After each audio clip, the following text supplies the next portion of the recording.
Coming up on First at 4, Attorney General-elect Russell Coleman is preparing a new staff and including some new positions. And an international challenge that demands collective action. How the newly signed multinational pact that will impact how much you pay for goods and services.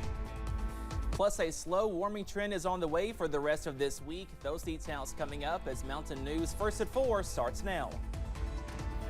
Dedicated to Eastern and Southern Kentucky, this is WYMT Mountain News First at 4. Good afternoon, I'm Olivia Calfee. First at 4, we begin with continuing coverage out of Pulaski County. We now know the name of a man found dead last week. Officials with the Pulaski County Sheriff's Department identified the man as 20-year-old David Witt of Casey County. Officers say Witt had reportedly assaulted a deputy in September before running from police. Officials say his body was found near the same location as the September incident. Attorney General-elect Russell Coleman announced his executive team this morning. As Samantha Valentino shows us, he's adding several new positions to the office. Russell Coleman says he believes personnel is policy, and the team members he announced Tuesday will help make Kentucky a safer place to live, work, and raise a family. This team represents the absolute top tier of law enforcement, of public safety, not just here in Kentucky, but across the country. Attorney General-elect Russell Coleman says the members of his executive team are national-level talents. Among them, there are decades of law enforcement experience. To be perfectly honest, every one of them could be making a lot more money not serving in these hallways. But they're choosing to join our administration today because they have that intangible fire in the belly. They love Kentucky and they want to serve this Commonwealth that we call home. Former acting administrator of the DEA, Chris Evans, will serve as the new executive director of the Kentucky Opioid Abatement Advisory Commission. I've seen his fight against addiction here in Kentucky as a special agent in charge of the first ever DEA division here.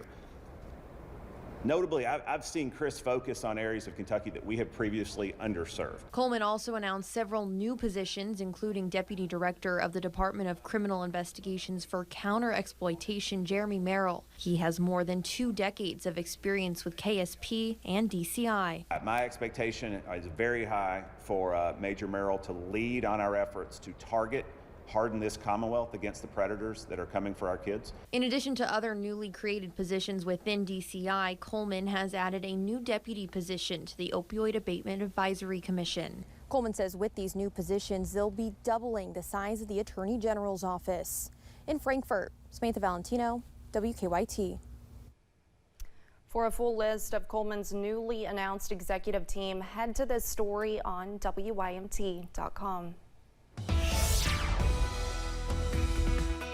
Well, after some wintry weather on Monday, we are tracking plenty of sunshine and blue sky on this Tuesday, but it feels like winter. Let's take a live look from Buffalo Mountain. That current temperature barely above freezing at 34 degrees, but we are dry under nothing but blue sky back in the distance. And up on First Alert Pinpoint Doppler, a clean sweep on this Tuesday as high pressure begins to take over. As we zoom out, you can see that area of high pressure sitting over the Commonwealth, so that means more dry weather, also some more clear weather as we go into this evening. That dry weather also sticks around for much of this week before a few changes as we go into your holiday weekend. The big story, though, this afternoon, temperatures are cold in the middle to upper 30s, up to 35 in Jackson, 37 for Somerset. And we are sitting at freezing or below freezing over in Southwest Virginia, 32 in Clintwood and 31 over in Grundy. As we go into this evening, more cold weather is on the way. And once again, we wake up below freezing by Wednesday morning. Lows back in the middle to upper 20s. So be sure to protect your pets, plants, and pipes as we go overnight, as temperatures are frigid, but a nice warm up on the way. We could see some 60s by Christmas Eve, also Christmas Day. Those details plus your full 7-day forecast coming up in just a few minutes. Olivia? All right. Thank you, Cameron. President Joe Biden spoke at late Supreme Court Justice Sandra Day O'Connor's funeral today at the National Cathedral. President Biden gave his condolences to the O'Connor family, recalling her nomination to the court in 1981 under President Ronald Reagan. He described O'Connor as a pioneer, breaking down barriers in the legal and political worlds. Announcing her nomination earlier that summer, President Reagan described her as, and I quote, a person for all seasons. And it was a person for all seasons who we saw at that hearing, and the Americans and the world would see through her extraordinary service as a justice, and I might add, as a citizen. O'Connor was the first woman to serve as a Supreme Court justice. We will have more about O'Connor coming up at 5:30. Vice President Kamala Harris is launching a cross-country reproductive freedom tour in 2024. It will start in Wisconsin on January 22nd, the 51st anniversary of the Roe v. Wade decision. The landmark ruling, which established a federal right to abortion, was overturned last year.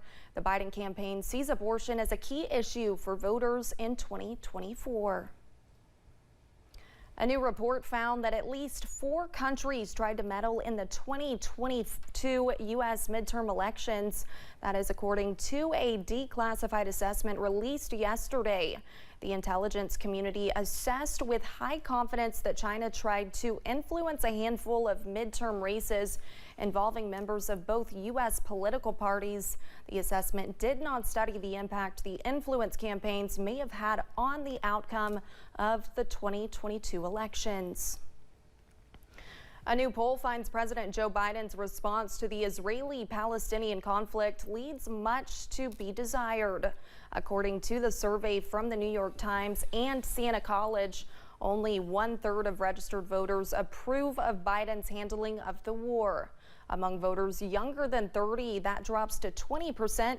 Meanwhile, 19% of voters say they disapprove of Biden's handling of the conflict because he is too supportive of Israel. Concerns about the well-being of jailed Russian opposition leader Alexei Navalny are growing. Officials say Navalny has reportedly been missing for more than 10 days. Navalny, who had been imprisoned in a penal colony about 150 miles east of Moscow, was scheduled to have 7 court hearings yesterday, according to a spokesperson. 2 have already taken place without him being present, and the judge suspended the rest until Navalny's location is established. The Pentagon says Houthi rebels in Yemen have launched more than 100 drone and missile attacks on at least 10 merchant ships in the Red Sea. The attacks have prompted shipping companies to stop using faster trade routes through the Red Sea, meaning you could end up paying more for just about everything you buy. Skylar Henry has more details from the White House. Secretary of State Lloyd Austin met with sailors stationed in Bahrain and thanked them for giving up their holidays in order to carry out their mission. You're here to keep the international sea lanes open and to keep global commerce flowing freely. Bahrain is one of 10 countries to sign on to the U.S. newly announced pact designed to protect shipping in the Red Sea. Houthi rebels in Yemen now control the entrance to the Red Sea, and they have launched drone and missile attacks on cargo ships heading to the Suez Canal. About 15% of all global trade goes through that choke point. Now, shipping companies are suspending operations in the area, rerouting their ships all the way around Africa, costing time and money. Dr. Ian Ralby is a maritime analyst. The Red Sea, which is one of the critical choke points around the world, is being inhibited by the Houthi aggression. And that is going to affect the price of every good, from food to clothes to cars to all kinds of household items, all the way through to our energy supplies. The Houthis, which are backed by Iran, say they're carrying out these attacks in retaliation for Israel's war against Hamas, which is supported by and aided by the U.S. American ships already in the Red Sea have been busy shooting down drones and missiles aimed at Israel, including 14 on Saturday alone. These reckless Houthi attacks are a serious international problem and they demand a firm international response. Yemen has promised to continue the attacks until Israel halts the war in Gaza. Skyler Henry, CBS News, the White House. The Houthis say they are going to launch an attack on cargo ships at least once every 12 hours.